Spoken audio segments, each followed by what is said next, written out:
ਸਤਿ ਸ੍ਰੀ ਅਕਾਲ ਜੀ ਸਾਰਿਆਂ ਨੂੰ। ਮੈਂ ਤੁਹਾਡਾ ਆਪਣਾ Ravi sir GK study point Abohar ਤੋਂ ਜੀ। ਅੱਜ ਅਸੀਂ ਗੱਲ ਕਰਦੇ ਹਾਂ ਕੈਲੰਡਰ ਦੇ ਟੌਪਿਕ ਦੇ ਬਾਰੇ। ਬਹੁਤ ਹੀ ਜ਼ਿਆਦਾ ਇੰਪੋਰਟੈਂਟ ਟੌਪਿਕ ਹੈ। ਪੰਜਾਬ ਦਾ ਕੋਈ ਵੀ ਐਗਜ਼ਾਮ ਨਹੀਂ ਹੈਗਾ ਜਿਹਦੇ ਵਿੱਚ ਇਸ ਟੌਪਿਕ ਤੋਂ ਅਗਰ ਤੁਹਾਡਾ ਪੇਪਰ ਦੇ ਵਿੱਚ ਕੁਐਸਚਨ ਨਾ ਬਣਿਆ ਹੋਵੇ ਤਾਂ ਕੋਈ ਵੀ ਤੁਸੀਂ ਐਗਜ਼ਾਮ ਦੇਣਾ ਚਾਹੁੰਦੇ ਹੋ, ਇਹ ਜਿਹੜਾ ਟੌਪਿਕ ਹੈ ਬਹੁਤ ਜ਼ਿਆਦਾ ਇੰਪੋਰਟੈਂਟ ਹੈ। ਸੋ ਆਪਾਂ ज़्यादा टाइम ना लेंदे हुए अपनी वीडियो ਨੂੰ स्टार्ट करते हैं। तो जो स्टूडेंट इस चैनल के उपर पहली बारी इसे वीडियो ਨੂੰ ਵੇਖ ਰਿਹਾ ਤਾਂ प्लीज़ इस तो पहला मैं क्लॉक ਦੇ ना 8 ਲੈਕਚਰ बना चुके हैं बेसिक टू 0 ਤੋਂ ਲੈ ਕੇ एडवांस लैवल तक। ठीक है जी। तो वो तुसीं जाके प्लेलिस्ट ਦੇ ਵਿੱਚ ਵੇਖ ਸਕਦੇ ਹੋ। ਤਾਂ ਜਾਂ ਕੋਈ स्टूडेंट इस चैनल के उपर लूसेंट की बुक की मेडाइवल हिस्टरी भी चलती पई है। इंपॉर्टेंट टॉपिक ਦੇ मैं छोटी छोटी वीडियो पा रखियां ने, वो भी तुसीं ਵੇਖ ਸਕਦੇ ਹੋ। ਤੁਹਾਡੇ पेपरां वास्ते हैल्पफुल होवेगी। ठीक है जी। तो जो स्टूडेंट इस चैनल के उपर नवे नहीं तो प्लीज़ लाइक शेयर सबसक्राइब जरूर कर दो। अपने फ्रेंड्स तक इस चैनल का लिंक जो है पोस्ट जरूर कर दो ताकि ये वध तो वध किसी का फायदा हो। ठीक है जी। इस लॉकडाउन पीरियड के विच ठीक है जी, क्लासां ऑफलाइन लग नहीं रही। तो अपने लैक्चर में आप स्टार्ट करिए। सब तो पहला देखो जी, आप अपने लैक्चर में स्टार्ट करते हैं। देखो जी, कैलेंडर के बारे आप समझने। देखो जी, आप कैलेंडर पढ़न वास्ते जोड़ा साडा, क्योंकि आप पेपर पॉइंट ऑफ व्यू के नाल पढ़ रहे हैं, तो जोड़ा आप कैलेंडर यूज़ करते हैं ना, वो आप पॉप गैगरी जोड़ा परसन सीगा, पॉप ग्रैगर जिन्होंने आप कह दें, उसके नाम के उपर कैलेंडर यूज़ करते हैं। ਉਹਦੇ ਅਕੋਰਡਿੰਗ ਕੀ ਹੁੰਦਾ जी, ਜਿਹਨੂੰ ਆਪਾਂ ਗੈਗੋਰੀਅਨ ਕੈਲੰਡਰ ਕਹਿ ਦਿੰਦੇ ਆ। ਗੈਗੋਰੀਅਨ ਅੱਜ ਜਿਹੜਾ ਅਸੀਂ ਕੈਲੰਡਰ ਯੂਜ਼ ਕਰਦੇ ਆ ਉਹ ਗੈਗੋਰੀਅਨ ਕੈਲੰਡਰ ਯੂਜ਼ ਕਰਦੇ ਪਏ ਆ। ਠੀਕ ਹੈ ਜੀ। ਤੇ ਤੁਸੀਂ ਯਾਦ ਰੱਖਣਾ ਹੈ ਕਿ ਇਹਦੇ ਵਿੱਚ ਤੁਹਾਨੂੰ ਕਿਸ ਤਰ੍ਹਾਂ ਦਾ ਕੁਐਸਚਨ ਪੁੱਛਿਆ ਜਾਵੇਗਾ ਉਸ ਦੇ ਬਾਰੇ ਮੈਂ ਗੱਲ ਕਰੂੰਗਾ ਤੁਹਾਡੇ ਨਾਲ। ਦੇਖੋ ਜੀ, ਆਪਾਂ ਹੁਣ ਇੱਥੋਂ ਸਟਾਰਟ ਕਰਦੇ ਹਾਂ ਵੀਡੀਓ ਨੂੰ। ਦੇਖੋ ਜੀ, ਕੋਈ ਆਪਣੇ ਕੋਲ ਮੰਨ ਲਓ ਈਅਰ ਹੈਗਾ। ਈਅਰ ਨੂੰ ਆਪਾਂ ਦੋ ਹਿੱਸਿਆਂ ਦੇ ਹਿਸਾਬ ਨਾਲ ਵੇਖ ਸਕਦੇ ਹਾਂ। ਸਭ ਤੋਂ ਪਹਿਲਾਂ ਜਿਹਦੇ ਵਿੱਚ ਹੋਣਗੇ 365 ਦਿਨ, ਉਸ ਨੂੰ ਆਪਾਂ ਕਵਾਂਗੇ ਨਾਰਮਲ ਈਅਰ। ਕੀ ਕਵਾਂਗੇ ਜੀ? ਨਾਰਮਲ ਈਅਰ, ਸਾਮਾन्य ਈਅਰ ਜਿਹਨੂੰ ਆਪਾਂ ਕਹਿ ਦਿੰਦੇ ਹਾਂ। ਤੇ ਜਿਹਦੇ ਵਿੱਚੋਂ ਹੋ ਜਾਣਗੇ 366 ਦਿਨ, ਉਹਨੂੰ ਆਪਾਂ ਕਹਿੰਦੇ ਆ ਲੀਪ ਈਅਰ। ਠੀਕ ਹੈ ਜੀ, ਲੀਪ ਈਅਰ।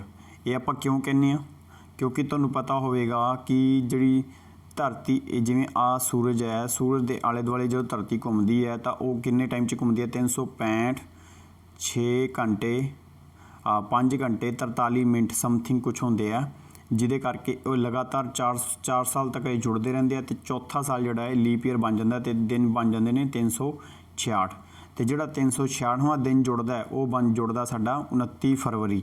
29 ਫਰਵਰੀ ਦੇ ਮਹੀਨੇ ਦੇ ਵਿੱਚ 29ਵਾਂ ਜਿਹੜਾ ਦਿਨ ਹੁੰਦਾ ਉਹ ਲੀਪ ਈਅਰ ਵਾਲਾ ਈਅਰ ਹੁੰਦਾ। ਤਾਂ ਇਸ ਤੋਂ ਸਾਨੂੰ ਇਹ ਪਤਾ ਲੱਗਿਆ ਜੀ ਕਿ ਨਾਰਮਲ ਈਅਰ ਦੇ ਵਿੱਚ ਜਦੋਂ ਵੀ ਨਾਰਮਲ ਈਅਰ ਹੋਵੇਗਾ ਉਦੋਂ 365 ਦਿਨ ਹੋਣਗੇ ਤੇ ਉਹਦੇ ਵਿੱਚ ਜਿਹੜਾ ਫਰਵਰੀ ਦਾ ਜਿਹੜਾ ਮੰਥ ਹੈ ਉਹ ਹੋਵੇਗਾ 28 ਦਿਨਾਂ ਦਾ। ਠੀਕ ਹੈ ਜੀ, 28 ਦਿਨ ਹੋਣਗੇ। ਤੇ ਜਿਹੜਾ ਸਾਡੇ ਕੋਲ ਹੋਵੇਗਾ ਲੀਪ ਈਅਰ ਦੇ ਵਿੱਚ ਦਿਨ ਹੋਣਗੇ 366 ਤੇ ਇਹਦੇ ਵਿੱਚ ਜਿਹੜਾ ਫਰਵਰੀ ਦਾ ਮਹੀਨਾ ਜਿਹੜਾ ਜੀ ਉਹ ਹੋਵੇਗਾ 29 ਦਾ। ਠੀਕ ਹੈ ਜੀ, ਇਹ ਤੁਸੀਂ ਯਾਦ ਰੱਖਣਾ। ਤੇ 29 ਫਰਵਰੀ ਹਮੇਸ਼ਾ ਕਦੋਂ ਹੁੰਦੀ ਹੈ? ਲੀਪ ਈਅਰ ਦੇ ਵਿੱਚ। ਇਹ ਤੁਸੀਂ ਯਾਦ ਰੱਖਣਾ। ਇਹ ਇਹਦੇ ਵਿੱਚ ਸਭ ਤੋਂ ਇੰਪੋਰਟੈਂਟ ਇਹੀ ਗੱਲ ਹੈ ਜੀ। ਤੇ ਉਸ ਤੋਂ ਬਾਅਦ ਆਪਾਂ ਗੱਲ ਕਰਦੇ ਹਾਂ ਇਸ ਤੋਂ ਹੋਰ ਅੱਗੇ ਵੱਧ ਕੇ ਵੀ ਆਪਾਂ ਕਿਵੇਂ ਪਛਾਣਾਂਗੇ ਕਿ ਕੋਈ ਜਿਹੜਾ ਈਅਰ ਹੈ ਉਹ ਲੀਪ ਈਅਰ ਹੈ ਜਾਂ ਨਹੀਂ ਹੈਗਾ। ਇਸ ਨੂੰ ਪਛਾਣਨ ਵਾਸਤੇ ਲੀਪ ਈਅਰ ਹੈਗਾ ਜਾਂ ਨਾਰਮਲ ਈਅਰ ਹੈ, ਇਸ ਨੂੰ ਪਛਾਣਨ ਵਾਸਤੇ ਆਪਾਂ ਨੂੰ ਕੀ ਕਰਨਾ ਪਏਗਾ? ਸਾਨੂੰ 4 ਦੇ ਨਾਲ, ਕਿਸੇ ਵੀ ਸੰਖਿਆ ਨੂੰ 4 ਦੇ ਨਾਲ ਭਾਗ ਕਰਨਾ ਆਉਣਾ ਚਾਹੀਦਾ ਹੈ। ਸਿੰਪਲ ਜੀ ਗੱਲ ਹੈ ਕਿ 4 ਨਾਲ ਭਾਗ ਕਰਕੇ ਵੇਖਣਾ ਆਪਾਂ। ਉਹ ਆਪਾਂ ਜਿਵੇਂ ਵੇਖਦੇ ਹਾਂ, ਤੁਹਾਨੂੰ ਮੈਂ ਇੱਕ ਐਗਜ਼ਾਮਪਲ ਦੇ ਕੇ ਸਮਝਾਉਣਾ ਕਿ ਜਦੋਂ ਵੀ ਆਪਾਂ ਨੂੰ ਦੇਖੋ ਛੋਟਾ ਜਿਹਾ ਮੈਂ ਇਹ ਦੱਸ ਦੇਵਾਂ ਕਿ ਜਿਹੜਾ ਲੀਪ ਈਅਰ ਹੁੰਦਾ ਹੈ 2-3 ਵਰਡ ਕਰਦਾ। ਇੱਕ ਈਅਰ ਦੇ ਵਿੱਚ ਕਿੰਨੇ ਦਿਨ ਹੋ ਗਏ? ਇੱਕ ਈਅਰ ਦੇ ਵਿੱਚ ਹੋ ਗਏ 365 ਦਿਨ। ਠੀਕ ਹੈ ਜੀ, ਸਮਥਿੰਗ ਜਿਹੜੇ 5 ਘੰਟੇ 43 ਮਿੰਟ। ਠੀਕ ਹੈ ਜੀ। ਤੇ ਜਿਹੜਾ ਇੱਕ ਤੁਹਾਨੂੰ ਕਈ ਵਾਰੀ ਕਨਫਿਊਜ਼ਨ ਦੇ ਸਕਦਾ ਕਿ ਡਿਕੇਡ ਦਾ ਮਤਲਬ ਹੁੰਦਾ ਹੈ 10 ਸਾਲ। ਠੀਕ ਹੈ ਜੀ। ਤੇ ਸੈਂਚਰੀ ਕੀ ਹੁੰਦੀ ਹੈ ਜੀ? ਸੈਂਚਰੀ ਹੁੰਦੀ ਹੈ 100 ਸਾਲ। ਠੀਕ ਹੈ ਜੀ, 100 ਸਾਲ। ਠੀਕ ਹੈ ਜੀ, ਇਹ ਤੁਸੀਂ ਯਾਦ ਰੱਖਣਾ। ਤੇ ਲੀਪ ਈਅਰ ਹਮੇਸ਼ਾ ਕਿੰਨੇ ਦਾ ਹੁੰਦਾ? ਉਹ ਹੁੰਦਾ ਹਰ ਇੱਕ 4 ਸਾਲ ਬਾਅਦ। ਇਹ ਤੁਸੀਂ ਯਾਦ ਰੱਖਣਾ। ਤੇ ਇਸ ਤਰ੍ਹਾਂ ਕਈ ਵਾਰੀ ਕੁਐਸਚਨ ਆ ਜਾਵੇ ਤਾਂ ਤੁਸੀਂ ਯਾਦ ਰੱਖਣਾ ਇਸ ਚੀਜ਼ ਦੇ ਬਾਰੇ। ਹੁਣ ਆਪਾਂ ਇਸ ਦੇ ਬਾਰੇ ਦੱਸੂਗਾ ਵੀ ਕਿਵੇਂ ਚੈੱਕ ਕਿਵੇਂ ਕਰਨਾ। ਆਪਾਂ ਮੰਨ ਲਓ ਆਪਣੇ ਕੋਲ ਆ ਗਿਆ ਜੀ 1992 ਆ ਗਿਆ ਤੇ ਆਪਾਂ ਲਾਸਟ ਵਾਲੇ 2 ਡਿਜਿਟ ਚੱਕ ਲੈਣੇ ਆ ਕਿਸੇ ਵੀ ਸਨ ਦੇ। ਇਸ ਨੂੰ ਕੀ ਕਰਨਾ ਹੈ? 4 ਦੇ ਨਾਲ ਭਾਗ ਕਰਨਾ। ਜੇ 4 ਦੇ ਨਾਲ ਭਾਗ ਕਰਨਾ, ਜਿਵੇਂ 4 ਦੇ ਨਾਲ ਤੁਸੀਂ ਇਹਨੂੰ ਭਾਗ ਕੀਤਾ मान लो ये चल गया तुहाडा 8 ਦੇ ਉੱਪਰ ਇੱਥੇ ਤੇ ਇੱਥੇ 12 ਦੇ ਉੱਪਰ ਚੱਲ ਗਿਆ ਤੇ ਆਪਣੇ ਕੋਲ ਰਿਮਾਈਂਡਰ ਕੀ ਬਚਿਆ, ਕੁਛ ਨਹੀਂ ਬਚਿਆ ਆਪਣੇ ਕੋਲ। ਤਾਂ ਇਹ ਤੁਹਾਡਾ ਕਿਹੜਾ ਹੋ ਗਿਆ ਜੀ, ਇੱਥੇ ਸਾਡੇ ਕੋਲ ਸ਼ੇਸ਼ਫਲ ਤਾਂ ਕੁਛ ਵੀ ਨਹੀਂ ਬਚਿਆ, ਰਿਮਾਈਂਡਰ ਤਾਂ ਕੁਛ ਨਹੀਂ ਬਚਿਆ, ਤੇ ਇਹ ਤੁਹਾਡਾ ਹੋ ਗਿਆ ਲੀਪ ਈਅਰ। ਜਦੋਂ ਤੁਹਾਡਾ ਰਿਮਾਈਂਡਰ ਨਾ ਬਚੇ ਉਦੋਂ ਤੁਹਾਡਾ ਕਿਹੜਾ ਹੁੰਦਾ ਜੀ, ਉਹ ਲੀਪ ਈਅਰ ਹੁੰਦਾ। ਠੀਕ ਹੈ ਜੀ, ਆਈ ਹੋਪ ਕਿ ਤੁਹਾਨੂੰ ਸਮਝ ਆ ਗਿਆ ਹੋਵੇਗਾ। ਤੇ ਲਾਸਟ ਵਾਲੇ ਆਪਾਂ 2 ਡਿਜਿਟ ਚੈੱਕ ਕਰਨੇ ਨੇ 4 ਦੇ ਨਾਲ। ਜੇ ਉਹ 4 ਨਾਲ ਭਾਗ ਹੁੰਦੇ ਹੈ, ਫੁੱਲ ਭਾਗ ਹੁੰਦੇ ਪਏ ਹੈ, ਕੋਈ ਰਿਮਾਈਂਡਰ ਨਹੀਂ ਬਚਦਾ ਪਿਆ, ਕੋਈ ਸ਼ੇਸ਼ ਨਹੀਂ ਬਚਦਾ ਪਿਆ, ਤਾਂ ਉਹ ਸਾਡਾ ਕਿਹੜਾ ਉਹ ਈਅਰ ਕੀ ਹੈ ਜੀ, ਉਹ ਲੀਪ ਈਅਰ ਹੈ। ਠੀਕ ਹੈ ਜੀ। ਅਗਰ ਅਦਰਵਾਈਜ਼ ਜੇ ਉਹ ਮੰਨ ਲਓ ਉਸ ਦੇ ਵਿੱਚ ਰਿਮਾਈਂਡਰ ਬਚਦਾ, ਜਿਵੇਂ ਕਿ ਮੰਨ ਲਓ 2078 ਆ ਗਿਆ, ਵੀ ਤੁਹਾਨੂੰ ਲੱਗੇਗਾ ਪਿੱਛੇ 8 ਤੇ ਸ਼ਾਇਦ 4 ਨਾਲ ਭਾਗ ਹੁੰਦਾ ਤੇ ਹੋ ਜਾਂਦਾ, ਐਵੇਂ ਨਹੀਂ ਗਾ ਜੀ। ਤੁਸੀਂ ਲਾਸਟ ਦੇ 2 ਡਿਜਿਟ ਚੱਕਣੇ ਆ। ਜਿਵੇਂ 78 ਹੈ, ਇਸ ਨੂੰ ਭਾਗ ਕਰਕੇ ਵੇਖੋ 4 ਦੇ ਨਾਲ। 4 ਦੇ ਨਾਲ ਤੁਸੀਂ ਭਾਗ ਕਰੋਗੇ, ਇਹ ਪਹਿਲੇ ਚਲਾਵਾਂਗੇ 4 ਦੇ ਉੱਪਰ, ਫਿਰ ਬਚੇਗਾ 3, ਫਿਰ 3 ਥੱਲੇ 8 ਲਾ ਲਿਆ, ਉਸ ਤੋਂ ਬਾਅਦ 36, ਫਿਰ ਬਚ ਗਿਆ 2, ਇੱਥੇ 2 ਬਚ ਗਏ। ਤਾਂ ਇਹ ਲੀਪ ਈਅਰ ਨਹੀਂ ਹੈ, ਇਹ ਕਿਹੜਾ ਈਅਰ ਹੈ ਜੀ, ਜਿਹੜਾ 2078 ਹੈ, ਇਹ ਸਾਡਾ ਜਿਹੜਾ ਹੈਗਾ ਨਾਰਮਲ ਈਅਰ ਹੈ। ਮਤਲਬ ਇਹਦੇ 'ਚ ਦਿਨ ਹੋਣਗੇ 365। ਜਿਹੜਾ ਇਸ ਤੋਂ ਪਹਿਲਾਂ ਆਪਾਂ ਕੀਤਾ ਸੀਗਾ 1992, ਇਹਦੇ ਵਿੱਚ ਸਾਡੇ ਜਿਹੜੇ ਦਿਨ ਸੀਗੇ ਉਹ ਸੀਗੇ 366। ਆਈ ਹੋਪ ਕਿ ਤੁਹਾਨੂੰ ਹੁਣ ਇਹ ਪਛਾਣਨਾ ਆ ਗਿਆ ਹੋਵੇਗਾ। ਤਾਂ ਇਸ ਤਰ੍ਹਾਂ ਤੁਸੀਂ ਪਛਾਣ ਸਕਦੇ ਹੋ ਕਿ ਜਦੋਂ ਵੀ ਕੋਈ ਵੀ ਈਅਰ ਦਿੱਤਾ ਹੋਵੇਗਾ ਉਸ ਨੂੰ ਆਪਾਂ ਕਿਹਦੇ ਨਾਲ ਚੈੱਕ ਕਰਨਾ ਹੈ, ਲਾਸਟ ਵਾਲੇ 2 ਡਿਜਿਟ ਚੈੱਕ ਕਰਨੇ ਨੇ ਹਮੇਸ਼ਾ 4 ਦੇ ਨਾਲ ਭਾਗ ਕਰਕੇ। ਠੀਕ ਹੈ ਜੀ। ਤੇ ਉਸ ਤੋਂ ਬਾਅਦ ਆਪਾਂ ਹੋਰ ਅੱਗੇ ਚੱਲਦੇ ਹਾਂ, ਇਸ ਨਾਲ ਦੇ ਹੋਰ ਕਿਵੇਂ ਕੁਐਸਚਨ ਕਰਨੇ ਆ। ਹੁਣ ਕਈ ਵਾਰੀ ਨਾ ਕੁਐਸਚਨ ਤੁਹਾਨੂੰ ਹੋ ਸਕਦਾ ਕਿ ਮੰਨ ਲਓ ਤੁਸੀਂ 1699 ਆ ਗਿਆ, ਉਸ ਤੋਂ ਬਾਅਦ ਅਚਾਨਕ ਹੀ ਤੁਹਾਡੇ ਕੋਲ ਆਹ ਵਾਲਾ ਈਅਰ ਆ ਗਿਆ। ਮੰਨ ਲਓ ਤੁਸੀਂ 1799 ਤੇ ਪਹੁੰਚੇ ਸੀਗੇ, ਉਸ ਤੋਂ ਬਾਅਦ 1800 ਆ ਗਿਆ। ਤਾਂ ਇਸ ਤਰ੍ਹਾਂ ਦੇ ਜਿਹੜੇ ਸਾਲ ਹੁੰਦੇ ਨੇ ਜਿਹਦੇ ਮਗਰ 2-2 ਜ਼ੀਰੋ ਹੁੰਦੀਆਂ ਨੇ, ਇਸ ਤਰ੍ਹਾਂ ਦੇ ਜਿਹੜੇ ਈਅਰ, ਜਿਵੇਂ ਮੰਨ ਲਓ 2000 ਆ ਗਿਆ, ਜਿਵੇਂ 2000 ਹੈ, ਜਿਵੇਂ 1600 ਹੈ, ਜਾਂ ਜਿਵੇਂ 1400 ਹੈ, ਮੰਨ ਲਓ ਇਹਨਾਂ ਈਅਰਸ ਨੂੰ ਆਪਾਂ ਕਿਵੇਂ ਚੈੱਕ ਕਰਨਾ, ਜਿਨ੍ਹਾਂ ਦੇ ਮਗਰ 2-2 ਜ਼ੀਰੋ ਹੁੰਦੀਆਂ ਨੇ, ਇਹਨਾਂ ਨੂੰ ਆਪਾਂ ਭਾਗ ਕਰਨਾ ਜੀ 400 ਦੇ ਨਾਲ। ਠੀਕ ਹੈ ਜੀ, ਇਹਨਾਂ ਨੂੰ ਭਾਗ ਕਰਨਾ 400 ਦੇ ਨਾਲ। ਜੇ 400 ਨਾਲ ਭਾਗ ਹੁੰਦੇ ਨੇ ਪੂਰੇ ਤਾਂ ਤੁਹਾਡਾ ਕੀ ਹੈ ਜੀ, ਉਹ ਲੀਪ ਈਅਰ ਹੈ। ਉਹ ਵਾਲਾ ਈਅਰ ਜਿਹੜਾ ਹੈ ਉਹ ਲੀਪ ਈਅਰ ਹੈ, ਅਦਰਵਾਈਜ਼ ਉਹ ਨਾਰਮਲ ਈਅਰ ਹੈ। ਠੀਕ ਹੈ ਜੀ, ਇਹ ਤੁਸੀਂ ਚੈੱਕ ਕਰ ਲੈਣ। ਜਿਵੇਂ ਹੁਣ 1700 ਹੈ, ਇਹ ਹੁਣ ਇਹਨੂੰ ਆਪਾਂ ਭਾਗ ਕਰਾਂਗੇ 400 ਦੇ ਨਾਲ ਤਾਂ 100 ਬਚ ਜਾਏਗਾ, ਤਾਂ ਇਹ ਸਾਡਾ ਕੀ ਹੈ ਜੀ, ਲੀਪ ਈਅਰ। ਇਹ ਲੀਪ ਈਅਰ ਨਹੀਂ, ਇਹ ਸਾਡਾ ਨਾਰਮਲ ਈਅਰ ਹੈ। ਜੇ ਮੈਂ 1800 ਦੇ ਨਾਲ 1800 ਨੂੰ ਭਾਗ ਕਰਾਂ 4 ਦੇ ਨਾਲ, ਤੇ ਇਹ ਵੀ ਸਾਡਾ ਨਾਰਮਲ ਈਅਰ ਹੈ, ਕਿਉਂਕਿ ਇਹਦੇ 'ਚ ਵੀ ਰਿਮਾਈਂਡਰ ਬਚੇਗਾ। 2000 ਨਾਲ ਕੁਛ ਵੀ ਨਹੀਂ ਬਚਦਾ, ਇਹ ਸਾਡਾ ਲੀਪ ਈਅਰ ਹੈ, ਲੀਪ ਈਅਰ ਹੈ। ਠੀਕ ਹੈ ਜੀ। 1600 'ਚ ਕੁਛ ਨਹੀਂ ਬਚਦਾ, ਇਹ ਸਾਡਾ ਲੀਪ ਈਅਰ ਹੈ। ਠੀਕ ਹੈ ਜੀ। 1400 'ਚ ਸਾਡਾ 2 ਬਚੇਗਾ, ਤਾਂ ਇਹ ਸਾਡਾ ਕੀ ਹੈ, ਨਾਰਮਲ ਈਅਰ ਹੈ। ਇਹ ਤੁਸੀਂ ਭਾਗ ਕਰਕੇ ਦੇਖ ਲੈਣਾ, ਤੁਹਾਨੂੰ ਈਜ਼ੀਲੀ ਸਮਝ ਆ ਜਾਵੇਗਾ। ਠੀਕ ਹੈ ਜੀ। ਹੁਣ ਆਪਾਂ ਗੱਲ ਕਰਦੇ ਹਾਂ, ਤੁਸੀਂ ਦੋਨੇ ਚੀਜ਼ਾਂ ਵੇਖ ਲਈਆਂ, ਤੁਹਾਨੂੰ ਲੀਪ ਈਅਰ ਵੇਖਣਾ ਵੀ ਆ ਗਿਆ। ਜੇ ਮੰਨ ਲਓ 400 ਸਾਲ ਵਾਲਾ ਕੋਈ ਇੱਦਾਂ ਦਾ ਦਿੱਤਾ ਹੋਵੇ ਤਾਂ ਵੀ, ਤੁਹਾਨੂੰ ਸੈਂਚੁਰੀ ਦਿੱਤੀ ਹੋਵੇ ਤਾਂ ਵੀ ਤੁਸੀਂ ਵੇਖ ਸਕਦੇ ਹੋ। ਨਾਰਮਲ ਜਿਹੜਾ ਈਅਰ ਕੋਈ ਵੀ ਦਿੱਤਾ ਹੋਵੇ ਉਹਨੂੰ ਵੀ ਚੈੱਕ ਕਰ ਸਕਦੇ ਹੋ। ਇਹ ਦੋਨੇ ਚੀਜ਼ਾਂ ਮੈਂ ਤੁਹਾਨੂੰ ਸਿਖਾਤੀਆਂ ਨੇ। ਹੁਣ ਆਪਾਂ ਇਸ ਤੋਂ ਬਾਅਦ ਚੈੱਕ ਕਰਦੇ ਹਾਂ ਇੱਕ ਕੁਐਸਚਨ ਦੇ ਬਾਰੇ ਵੀ, ਉਹ ਕੁਐਸਚਨ ਕਿਵੇਂ ਆਵੇਗਾ। ਜਿਵੇਂ ਮੰਨ ਲਓ ਤੁਹਾਨੂੰ ਕੁਐਸਚਨ ਦਿੱਤਾ, ਕਹਿੰਦਾ ਜੀ ਲਗਾਤਾਰ 400 ਸਾਲ ਹੈਗੇ ਨੇ, ਕੌਨਜ਼ੀਕਿਊਟਿਵ ਈਅਰ, ਇੰਗਲਿਸ਼ ਨੂੰ ਆਪਾਂ ਕਹਿੰਦੇ ਹਾਂ ਕੌਨਜ਼ੀਕਿਊਟਿਵ ਈਅਰ। ਲਗਾਤਾਰ 400 ਸਾਲ ਜਿਹੜੇ ਨੇ ਉਹਦੇ ਵਿੱਚ ਤੁਸੀਂ ਦੱਸਣਾ ਹੈ ਵੀ ਹਾਊ ਮੈਨੀ ਈਅਰਸ, ਕਹਿੰਦਾ ਜੀ 29 ਫਰਵਰੀ ਪੈਂਦੀ ਹੈ। 29 ਫਰਵਰੀ ਲਗਾਤਾਰ 400 ਸਾਲਾਂ ਦੇ ਵਿੱਚ ਕਿੰਨੀ ਵਾਰੀ ਆਉਂਦੀ ਹੈ, ਇਹ ਤੁਸੀਂ ਚੈੱਕ ਕਰਕੇ ਦੱਸਣਾ। 29 ਫਰਵਰੀ ਜਿਹੜੀ ਦੱਸਣੀ ਹੈ ਕਿ 400 ਸਾਲਾਂ ਦੇ ਵਿੱਚ ਕਿੰਨੀ ਵਾਰੀ ਆਉਂਦੀ ਹੈ। ਅਤੇ ਤੁਹਾਨੂੰ ਸਭ ਨੂੰ ਪਤਾ ਹੋਵੇਗਾ ਕਿ ਆਪਾਂ ਜੇ ਮੰਨ ਲਓ ਆਪਾਂ ਕੈਲਕੂਲੇਟ ਕਰਨਾ ਸਟਾਰਟ ਕਰੀਏ ਕਿ ਮੰਨ ਲਓ ਕਿ 100 ਸਾਲ ਨੇ ਆਪਣੇ ਕੋਲ, 100 ਸਾਲ, ਅਤੇ ਤੁਹਾਨੂੰ ਇਹ ਵੀ ਪਤਾ ਕਿ ਹਰ 4 ਸਾਲ ਬਾਅਦ ਤੁਹਾਡਾ ਕੀ ਆਉਂਦਾ, ਲੀਪ ਈਅਰ ਆਉਂਦਾ। ਤਾਂ ਮੈਂ ਕੀ ਕਰੂੰਗਾ ਜੀ, 100 ਨੂੰ 4 ਦੇ ਨਾਲ ਭਾਗ ਕਰੂੰਗਾ ਤਾਂ ਮੇਰਾ ਕੀ ਬਣ ਜਾਏਗਾ, 25। ਠੀਕ ਹੈ ਜੀ, 25 ਬਣ ਜਾਏਗਾ। ਤਾਂ ਮੇਰੇ ਲਈ ਕੀ ਬਣ ਗਏ, ਲੀਪ ਈਅਰ ਕਿੰਨੇ ਬਣ ਗਏ, 25। ਠੀਕ ਹੈ ਜੀ। ਹੁਣ ਹੋ ਸਕਦਾ ਹੈ, ਦੇਖੋ ਹੁਣ ਇਹ ਤਾਂ ਉਦੋਂ ਗੱਲ ਹੈਗੀ ਹੈ ਨਾ, ਆਪਾਂ ਨੂੰ ਪ੍ਰੋਪਰ ਨਹੀਂ ਪਤਾ। ਆਪਾਂ ਨੂੰ ਉਹਨੇ ਕਹਿਤਾ ਕਿ 100 ਸਾਲਾਂ 'ਚ ਦੱਸੋ ਕਿੰਨੇ ਲੀਪ ਈਅਰ ਨੇ, ਆਪਾਂ 4 ਦੇ ਨਾਲ ਭਾਗ ਕੀਤਾ, ਆਪਾਂ 25 ਕਹਿਤਾ। ਅਗਰ ਉਹ ਪ੍ਰੋਪਰ ਇੱਦਾਂ ਦੇ ਦਿੰਦਾ ਕਿ ਮੰਨ ਲਓ ਹੁਣ 400 ਸਾਲ ਕਹਿਤੇ, ਹੁਣ ਆਪਾਂ ਨੂੰ ਨਹੀਂ ਪਤਾ 400 ਦਾ, ਹੁਣ ਆਪਾਂ ਨੂੰ ਇਹ ਕਿਵੇਂ ਚੈੱਕ ਕਰਾਂਗੇ। ਤੇ ਇਹਦੇ ਵਾਸਤੇ ਮੈਂ ਤੁਹਾਨੂੰ ਪ੍ਰੋਪਰ ਸੋਲੂਸ਼ਨ ਦੇਣਾ ਕਿ 29 ਫਰਵਰੀ ਕਿਵੇਂ ਚੈੱਕ ਕਰਨੀ ਹੈ। ਇੱਕ ਤਾਂ ਤੁਸੀਂ ਸਿੱਧਾ ਆਨਸਰ ਯਾਦ ਕਰ ਸਕਦੇ ਹੋ ਕਿ 400 ਸਾਲਾਂ ਦੇ ਵਿੱਚ ਜਿਹੜਾ 4 ਨਾਲ ਭਾਗ ਕਰਾਂਗੇ ਤਾਂ ਲੀਪ ਈਅਰ ਸਾਡੇ ਬਣਦੇ ਨੇ 97। ਇਹ ਸਿੱਧਾ ਆਨਸਰ ਯਾਦ ਕਰ ਲਓ। ਠੀਕ ਹੈ ਜੀ, ਆਨਸਰ ਯਾਦ ਕਰ ਲਓ ਸਿੱਧਾ, ਜਿਹੜਾ ਤੁਹਾਡੇ ਪੇਪਰ ਦੇ ਵਿੱਚ ਆਵੇਗਾ। ਇਹ 400 ਸਾਲਾਂ ਦੇ ਵਿੱਚ ਲੀਪ ਈਅਰ 29 ਫਰਵਰੀ, 29 ਜਿਹੜੀ ਫਰਵਰੀ ਹੈ, ਮਤਲਬ 29 ਫਰਵਰੀ ਕਿੰਨੀ ਵਾਰੀ ਪਵੇਗੀ, 97 ਵਾਰੀ 400 ਸਾਲਾਂ 'ਚ। ਅਤੇ ਜੇ ਇਹਨੂੰ ਆਪਾਂ ਕੱਢਣਾ ਹੋਵੇ ਤਾਂ ਫਿਰ ਆਪਾਂ ਇਹਨੂੰ ਪ੍ਰੂਫ ਕਰਕੇ ਦੇਖ ਲੈਂਦੇ ਹਾਂ। ਜਿਵੇਂ ਮੰਨ ਲਓ ਤੁਹਾਨੂੰ ਕੋਈ ਈਅਰ ਕੋਈ ਵੀ ਮੰਨ ਲਓ, ਤੁਸੀਂ ਮੰਨ ਲਓ 1600 ਤੋਂ ਸਟਾਰਟ ਕੀਤਾ ਤਾਂ ਤੁਸੀਂ ਕਿੰਨੇ 'ਤੇ ਪਹੁੰਚ ਗਏ, 1699 'ਤੇ ਪਹੁੰਚ ਗਏ। ਅਗਲਾ ਸਾਲ ਕੌਣ ਸਾ ਆ ਗਿਆ, 1700। ठीक है जी। फिर तुसी 1701 तो चले सीगे, 1700 तो चले, फिर लास्ट 1799 ते पहुँचे। इधरों 100 साल ये हो गए, 100 साल ये हो गए, ठीक है जी। 18वां जिहड़ा फिर आ गया 1800, फिर 1800 तो चले, 1800 चले सी, फिर 1899 ते आ गए, 1899 ते आए तो इत्थे आ गया 1900, 1900 उस तो बाद 1900 तो चले सीगे, 1900 तो लैके फिर 1999 ते आ गए तुसी, उस तो बाद आ गया तुहाडा 2000। हुण तुसी आपे देखो, मैं इत्थे पैन बदला दा, देखो जी इत्थे देखो आ एक तो 100 साल ये हो गए, 100 साल ये हो गए, 100 साल ये हो गए तुहाडे, ते 100 साल ये हो गए, तो 100 साल ये हो गए, सारिਆਂ ਨੂੰ पता है जी। हुण 100 साल ਦੇ ਵਿੱਚ ਆਪਾਂ मान लो इस 100 साल ਨੂੰ मैं 4 ਨਾਲ ਭਾਗ ਕਰਾਂ ਤਾਂ ਮੇਰਾ ਕਿੰਨਾ ਬਣਦਾ ਹੈ, ਇੱਥੇ 25 ਸਾਲ ਬਣਦੇ ਨੇ, ਇੱਥੇ 4 ਨਾਲ ਭਾਗ ਕਰਾਂ ਤਾਂ ਮੇਰੇ ਕਿੰਨੇ ਬਣਦੇ ਨੇ ਲੀਪ ਈਅਰ 25, ਇੱਥੇ मैं 100 ਨਾਲ ਕਰਾਂ ਤਾਂ ਇੱਥੇ ਵੀ 25 ਬਣਦੇ ਨੇ, ਇੱਥੇ ਵੀ 25 ਬਣ ਗਏ, ਤੇ ਮੈਂ ਸਾਰਿਆਂ ਨੂੰ ਜੋੜ ਕੇ ਦੇਖਾਂ ਤਾਂ ਮੇਰੇ ਜੀ ਮੰਨਦੇ ਨੇ 100 ਸਾਲ, 100 ਸਾਲ। पर सर जी तुसी तो कह रहे सी 97 बनते हैं, 97 किवें बन गए?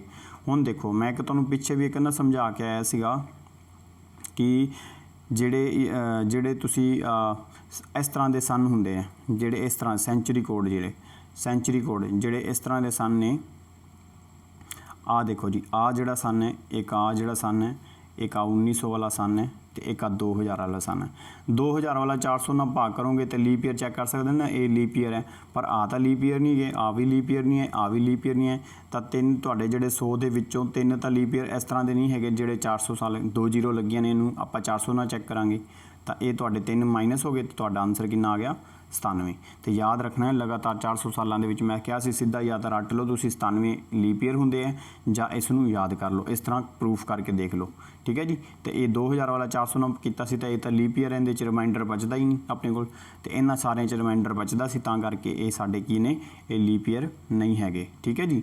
आई होप कि तुहानूं हुण तक दा समझ आ गया होवेगा, तो सारिਆਂ ਨੂੰ ਵਧੀਆ ਲੱਗਿਆ ਹੋਵੇਗਾ इस लैक्चर के बारे, ठीक है जी।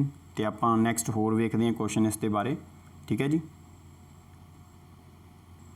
हुण तुसीं याद रखना कि अगर तुहानूं इदां कह दिंदा, अगर तुहानूं इदां कह देना कि लगातार मतलब दसो 100 सालां दे विच लीप ईयर किन्ने हो गए, लीप ईयर किन्ने हो गए, हुण तुहाडा आंसर की होवेगा?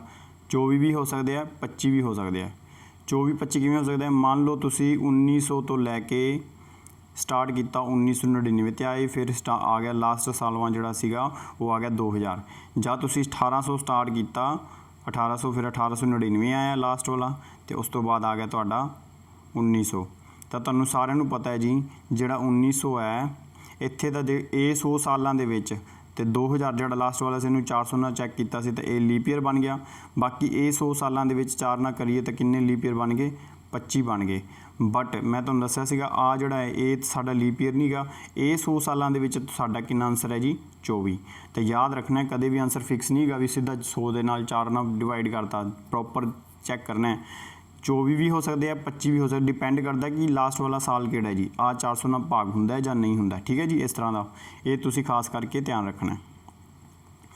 तो उस तो बाद एक होर इंपोर्टेंट क्वेश्चन मैं तुहानूं कराना जी, ठीक है जी। एक होर इंपोर्टेंट क्वेश्चन है इसे नाल दा एक तुहानूं पूछा जा सकता पेपर दे विच, कहंदा पिया जी हुण जिहड़ा मैं पहले तुहानूं पुछिया सीगा भी लगातार 400 सालां दे विच कॉन्जिक्यूटिव ईयर, लगातार 400 सालां दे विच तुसीं दसना सीगा भी जिहड़ा 29 फरवरी जिहड़ी है वो कदों पैंदी है, 29 फरवरी कदों पैंदी सी, तां तुसीं दसता सी सिंपल जा आपां प्रूव कर लिया सी 97 वारी। हुण क्वेश्चन हैगा जी लगातार 400 सालां दे विच, लगातार 400 सालां दे विच जिहड़ी 29 तरीक है, 29 वाली जिहड़ी डेट है ये किन्नी वारी पैंदी है, ये किन्नी वारी पैंदी है, ये मेरा क्वेश्चन है जी 29 वाली। हुण ये लीप ईयर नहीं है। हुण तुसीं देखो इस क्वेश्चन नूं आपां किवें सॉल्व करना है, इस क्वेश्चन नूं आपां सॉल्व किवें करना है। हुण इस गल पहला समझ ली, क्वेश्चन नूं ध्यान नाल समझ लिया जे, उत्थे मैं लीप ईयर पुछिया सी, इत्थे मैं 29 तरीक पुछ रिहा। तो याद रखो जी कि अपने कोल जिहड़े मंथ हुंदे है, देखो फरवरी का मंथ है, फरवरी के मंथ दे विच 29 तरीक कदों आवेगी? जदों होवेगा लीप ईयर, जदों होवेगा लीप ईयर। तो जदों मान लो 30 का मंथ हुंदा है उहदे च 29 आंदी है, और 31 वाले मंथ दे विच भी 29 आंदी है। तो तुहानूं सारिਆਂ ਨੂੰ पता होवेगा भी 29 तरीक ਤਾਂ जी सारिਆਂ ਨੂੰ, जिवें एक साल दे विच किन्ने मंथ हुंदे ने 12, तो तुहानूं पता होवेगा जी मैं इहदे च फरवरी का मंथ कढ़ देवां एक वारी, फरवरी का मैं मंथ कढ़ देवां तो 11 महीने ऐसे ने जिन्हें दे विच 29 तरीक तो आंदी है। ये तो सारिਆਂ ਨੂੰ पता भी 29 तरीक तो आंदी है, 11 महीनों के विच तां 29 तरीक तो आवेगी, ठीक है जी। हुण फरवरी के मंथ नूं हुण मैं तुहानूं एक आंसर तुहानूं करवा के आया ऊपर कि देखो ਤੁਸੀਂ ਇਹ ਚੀਜ਼ ਦੇਖੋ ਕਿ ਆਪਣੇ ਕੋਲ ਆਪਾਂ ਮੰਨ ਕੇ ਚੱਲਦੇ ਹਾਂ ਕਿ ਲਗਾਤਾਰ ਲਗਾਤਾਰ ਜਿਹੜੇ 400 ਸਾਲ ਨੇ ਇਹਦੇ ਵਿੱਚ ਸਾਡੇ ਲੀਪ ਈਅਰ ਕਿੰਨੇ ਹੋ ਗਏ 97 ਪਿੱਛੇ ਸਾਨੂੰ ਅਸੀਂ ਕਰਕੇ ਆਏ ਇਸੇ ਨਾਲ ਦੇ ਕੁਐਸਚਨ ਨੂੰ। ਹੁਣ ਦੇਖੋ ਇਹ ਤਾਂ ਲੀਪ ਈਅਰ ਕੱਢ ਲਿਆ ਆਪਣੇ ਕੋਲ, ਹੁਣ ਆਪਣੇ ਕੋਲ ਮੰਨ ਲਓ ਇਹਨਾਂ 400 ਸਾਲਾਂ ਦੇ ਵਿੱਚ ਜਿਹੜੀ 29 ਤਰੀਕ ਤਾਂ ਪੈ ਚੁੱਕੀ ਹੈ 97 ਵਾਰੀ। ਹੁਣ ਆਪਣੇ ਕੋਲ ਇਹ 400 ਸਾਲਾਂ ਦੇ ਵਿੱਚ 11 ਨਾਲ ਗੁਣਾ ਕਰ ਦਿਓ। 11 ਨਾਲ ਕਿਉਂ ਕੀਤਾ ਹੈ? ਕਿਉਂਕਿ ਉਹ ਜਿਹੜਾ ਫਰਵਰੀ ਮੰਥ ਸੀਗਾ ਮੈਂ ਇੱਥੇ ਕੱਢ ਦਿੱਤਾ ਹੈ, ਤਾਂ ਹੀ ਲੀਪ ਈਅਰ ਇੱਥੇ ਪਿਆ। ਅਤੇ ਆਪਣੇ ਕੋਲ ਪਿੱਛੇ ਇੱਕ ਸਾਲ ਦੇ ਵਿੱਚ 11 ਮਹੀਨੇ, ਉਹਦੇ ਵਿੱਚ ਵੀ 29 ਤਰੀਕ ਪੈਂਦੀ ਹੈ, ਅਤੇ 400 ਸਾਲਾਂ ਦੇ ਵਿੱਚ 29 ਤਰੀਕ ਕਿੰਨੀ ਵਾਰੀ ਪੈ ਗਈ? 44 ਟਾਈਮਸ। ਠੀਕ ਹੈ ਜੀ, 44 ਟਾਈਮਸ। ਅਤੇ ਇਹ ਹੋ ਗਿਆ ਤੁਹਾਡਾ 400। ਇਹਨੂੰ ਦੋਨਾਂ ਨੂੰ ਤੁਸੀਂ ਐਡ ਕਰੋਗੇ, ਤੁਹਾਡਾ ਆਨਸਰ ਬਣ ਜਾਏਗਾ 4497 ਆਨਸਰ। ਇੰਨੇ ਟਾਈਮ ਵਾਰੀ ਤੁਹਾਡੀ ਜਿਹੜੀ ਹੈ 29 ਤਰੀਕ ਆਵੇਗੀ 400 ਸਾਲਾਂ ਦੇ ਵਿੱਚ। ਠੀਕ ਹੈ ਜੀ, ਆਈ ਹੋਪ ਕਿ ਤੁਹਾਨੂੰ ਇਹ ਵੀ ਸਮਝ ਆ ਗਿਆ ਹੋਵੇਗਾ। ਅਤੇ ਇਸੇ ਤਰ੍ਹਾਂ ਦਾ ਇੱਕ ਛੋਟਾ ਜਿਹਾ ਕੁਐਸਚਨ ਹੋਰ ਮੈਂ ਕਰਾ ਦਿੰਦਾ, ਇਹ ਤਾਂ ਚਲੋ ਵੱਡਾ ਲੱਗ ਰਿਹਾ ਹੋਵੇਗਾ। ਅਤੇ ਉਸ ਤੋਂ ਬਾਅਦ ਜਿਵੇਂ ਮੰਨ ਲਓ ਕਿ ਤੁਹਾਨੂੰ ਪੁੱਛ ਲੈਂਦਾ ਹੈ ਕਿ ਲਗਾਤਾਰ 100 ਸਾਲ ਦੇ ਵਿੱਚ ਦੱਸੋ 29 ਤਰੀਕ ਕਿੰਨੀ ਵਾਰੀ ਆਵੇਗੀ? 29 ਤਰੀਕ। ਹੁਣ ਆਪਾਂ ਨੂੰ ਇਹ ਪਤਾ ਹੈ 100 ਸਾਲਾਂ ਦੇ ਵਿੱਚ ਜਿਹੜਾ ਸਾਡਾ ਲੀਪ ਈਅਰ ਹੈ ਉਹ ਕਿੰਨੀ ਵਾਰੀ ਹੁੰਦਾ ਹੈ? 24 ਹੁੰਦਾ ਹੈ ਜਾਂ 25 ਹੁੰਦਾ ਹੈ। ਠੀਕ ਹੈ ਜੀ, ਬਾਕੀ 29 ਤਰੀਕ ਤਾਂ ਪੈਂਦੀ ਹੈ, ਜਾਂ 24 ਵਾਰੀ ਪਏਗੀ ਜਾਂ 29 ਵਾਰੀ 100 ਸਾਲ ਦੇ ਵਿੱਚ। ਪਰ ਜਿਹੜੀ 29 ਤਰੀਕ ਹੈ ਉਹ 11 ਮਹੀਨਿਆਂ ਅਤੇ 11 ਵਾਰੀ ਤਾਂ ਪੈਣੀ ਹੈ, ਅਤੇ ਲਗਾਤਾਰ 100 ਸਾਲਾਂ ਦੇ ਵਿੱਚ। ਅਤੇ ਕਿੰਨਾ ਹੋ ਗਿਆ?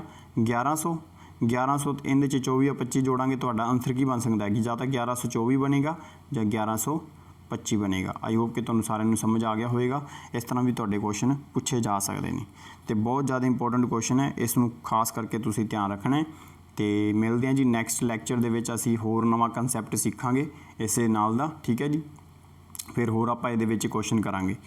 ਅਤੇ ਤਦ ਤੱਕ ਲਈ ਸਾਰਿਆਂ ਨੂੰ ਥੈਂਕ ਯੂ ਫॉर ਵਾਚਿੰਗ।